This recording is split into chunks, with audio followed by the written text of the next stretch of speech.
Umar Johnson has a lot of smoke for the rainbow community, but the actions that are described from Marion Lawrence of Umar Johnson's last day on the set of Awaken or the filming of Awaken is a huge pause moment. So, is this a case of coincidence or is Umar Johnson a down low brother?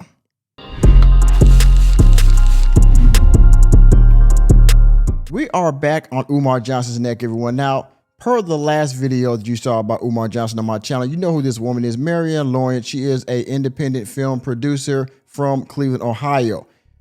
She and him was filming that movie Awaken. He was one of the stars in the movie. And on the last day, before they had, I guess, their farewell dinner and things like that, Umar Johnson had a particular appointment one evening, and it's very suspect. So we're going to get into it. Before I do, of course, if you haven't done so already, hit the like button. And if you're new to the channel, thank you for showing up. Hit that subscribe button and the notification bell. I need y'all to join the channel membership, or hit the join button down below. You can send a super thanks also down below via the button. Just push it, or hit the Cash App, $ Mr. Normie, because of course, as you know, I do this for fun, but I also do it for funds. Let's get into the reaction. Up, we wrapped up around 2 a.m. But before wrapping up, there's a young man who stopped for him. He has connection regardless where he goes. Very metropolitan gentleman, sharply dressed, GQ style. And then he had the reason, like, he stood out. He was a handsome young man, but the reason that he stood out for me, he had braids, but it's not like regular cornrow. It was like fancy but he's still masculine. And he's like, yo, it's dope that Dr. Umar's in your movie. I would like to act if you ever. I said, you're handsome. Good look is half the battle. I remember having this conversation with him. Now, what she's explaining is, I believe on the last day of filming, there was a young man that was just outside the studio, and he was trying to get a chance to speak with either her or Umar Johnson, or maybe both of them. He's trying to get an opportunity to act. And this man may have been, she said, metro, whatever, androgynous, those kind of guys that, I guess they look handsome, pause, but they're a bit, maybe, how would I put this? Their manhood could be in question, put it that way. But on the outside, they look masculine, but also kind of feminine in a way, I guess, you know what I mean? In any case, what she's going to describe is that, I guess, the way his hair looked. You know how that sponge thing where they take the sponge and they do it with the braids or whatever they got on top of their head? And it has this particular look about it. And a lot of people that wear their hair natural, a lot of men in particular, have this look. And I guess he was going to do Umar's hair like that ahead of the function they were going to have, or ahead of Umar leaving and going to his next event. All right? You caught up? Good. And he goes, you mind if I hang around? Because Doc wanted me to wait outside. I said, no, I don't mind. He's like, he leaves tomorrow. Now, Umar filmed for 3 days, but Umar was in Cleveland for 5.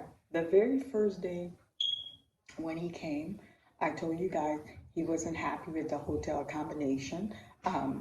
He got upset. He didn't come to the welcome party. Remember the hotel accommodations, because in a third video, because it's going to be a series, in the third video, we're going to talk about those hotel accommodations, all right? That's arrival. He came like early evening. We filmed for 3 days. And then the 5th day, that's checkout. And he came to the farewell party, and we took him to the airport. But we had 3 days of filming. So he's like, yeah, Doc wants me to wash his hair. We call him Doc in the conscious community. I don't want to throw nobody off. He's like, Doc wants me to wash his hair, condition his hair, and sponge his hair. I'm like, sponge his hair? He's like, yeah, I'm gonna sponge his hair. And I really didn't understand the concept of him saying he had to sponge his hair. And then he had his little, like a carry bag, and he opened the carry bag and he pulled out a little travel bag, and he showed me. It's not like the sponge you do dishes, but it's a sponge. It's actually a sponge. And I've seen this sponge in hair stores and places where they sell African-American hair care products and things like that. It's a particular style.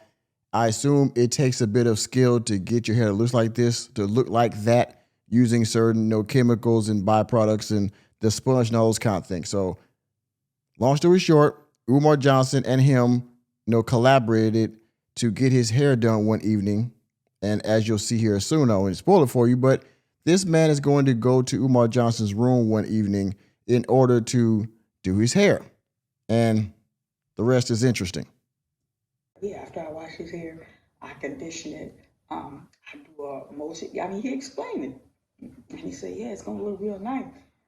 He's flying out. He wants to look fresh because when he arrived, he got something to do. He wants to look fresh. He's going straight from the airport. I said, oh, okay. Now, family, listen to me. Just listen. I want all y'all to listen and then take this and ponder on it. Okay, y'all. Hope you pay attention. Listen to what she has to say. I'm not going to pause and let it go all the way through, at least for the most part. Just listen and tell me if what she's saying is what it is, or again, maybe a coincidence. When we finished at 2:00, the driver drove him at the hotel with the young man. That was our third day of filming. 2:00 in the morning. Nobody made anything notice. He's getting his hair washed and spun. The next morning, the driver picked him up. So the next morning, this is wrap. We have like a nice little brunch. Checkout time for him was at 9 a.m. They pick him up for a hotel. We have like the closing, and then I think his flight was like 2 in the afternoon. 2 to 3. Don't get me lying. I can't. It's been 3 years, but I know it was early afternoon. So the driver picked him up with the young man. And then again, I saw the young man. No one asked any question. And it was probably best if he didn't say anything. He blurted out, yeah, man, he had to wash my hair. He had to wash my hair. It got late.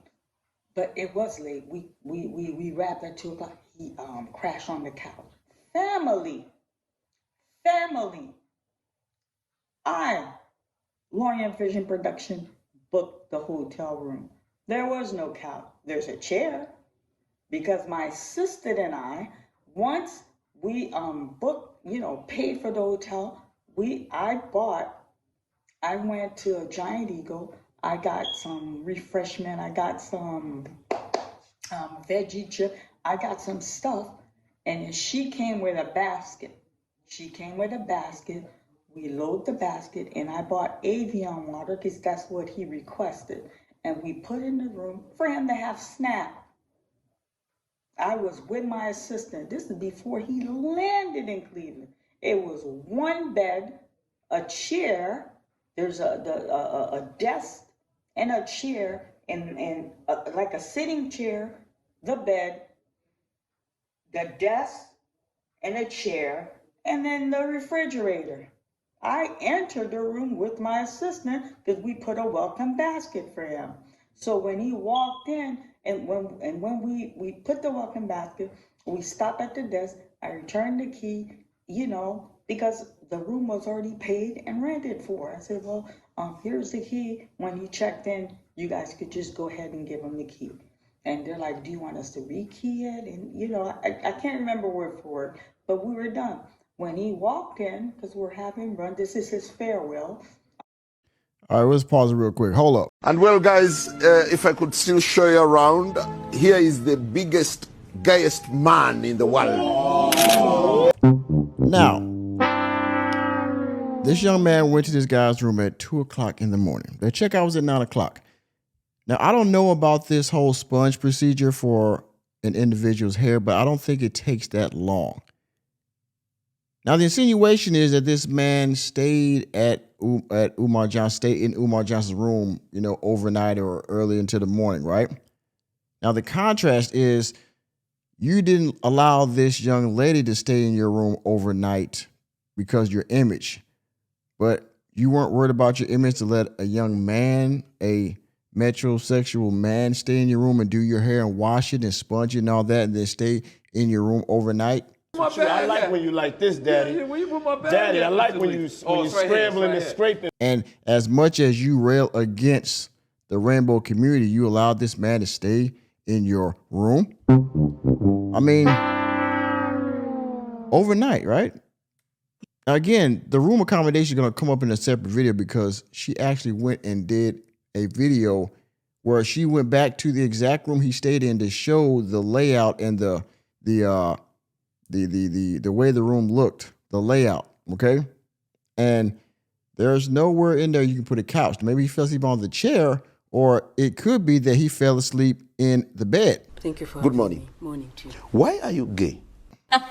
Maybe. Nick, you're stupid. I don't know. And in that case, why you didn't tell this man, hey, okay, we're done. You make sure you got a ride. You can go home, and I'm sleep by myself till in the morning.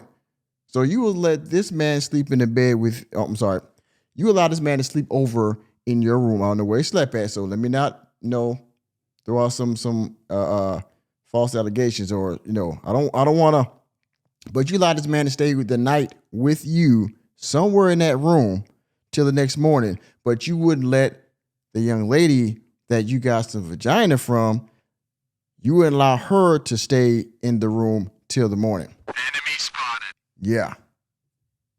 We're wrapping up. Yeah, it was late. It was late. He crashed on the couch. Now, and when he said that, I remember, sometimes you kind of raise, I'm like, there ain't no couch in the room. But I didn't focus too much on that. When I sat on that porch, I had that conversation with that young lady. My heart ripped apart. He put her out because he has to protect his image. He's supposed to be this great black leader. He's going to open a school. He's going to sculpture black mind. He's going to give a black scholar. He put her out. She said, Mrs. Marianne, I fought with him because I know I couldn't get back. This girl don't have no gas or no money. He fought, pick her up and put her out the room. A female. She's younger than I am. She's younger than Umar, but she's of age. She's of age. You put her out. But you let him wash your hair, sponge your hair, and stay the night. Family. I'm with her on that. I'm with when she right. All right. Now, we're not saying you are that Umar Johnson, but we are saying is that is very suspect. All right. It's a pause moment and it's hypocritical as fuck. So you, again, kick this woman out. Put your hands on her. Say you picked her up, allegedly picked her up and placed her outside your room, right? Allow her to get in trouble with the hotel security and things like that, where she had to call her friend an emergency because she didn't have gas money. So her friend had to figure out a way to get back to her friend to take her home, right? Put her in a situation that she told you about beforehand. And at the same time, a few days later, you let this man come sponge your hair and everything, and you allowed him to stay.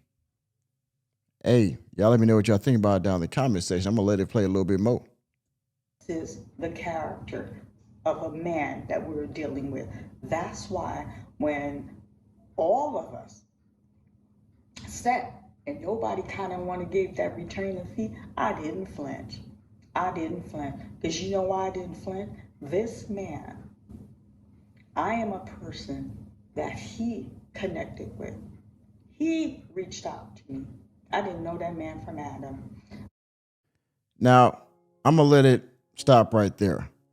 But Marion Lawrence was a fan of Umar Johnson. She was a supporter of Umar Johnson. She actually donated to Umar Johnson. And she sued Umar Johnson for that money back, and she got it back. And there's another case going on that she is involved in, which we'll get into in a separate production. But Umar Johnson, coincidence? Or is he undercover zesty? Y'all let me know. With that being said, thank you for attending another episode of the Working Man Podcast. I am your host, Nicholas J. Fury. Let me know what you think about Umar Johnson's actions during the filming of this movie, Awaken. And there's a lot of other things that he did. He pushed up on several women during this production. And he was pretty much, by her accounts, he was a diva actor during this whole thing. even though he had his lines down pat, but his behavior, you know, after filming was atrocious. But y'all let me know what y'all think about down in the comment section. Please go subscribe to her channel and check out more information and more stuff that she has on Umar Johnson. Let me know what you think about all this down in the comment section. And please hit the like button, hit the subscribe button, and the notification bell. We're out of the door, and I will see you on the next video.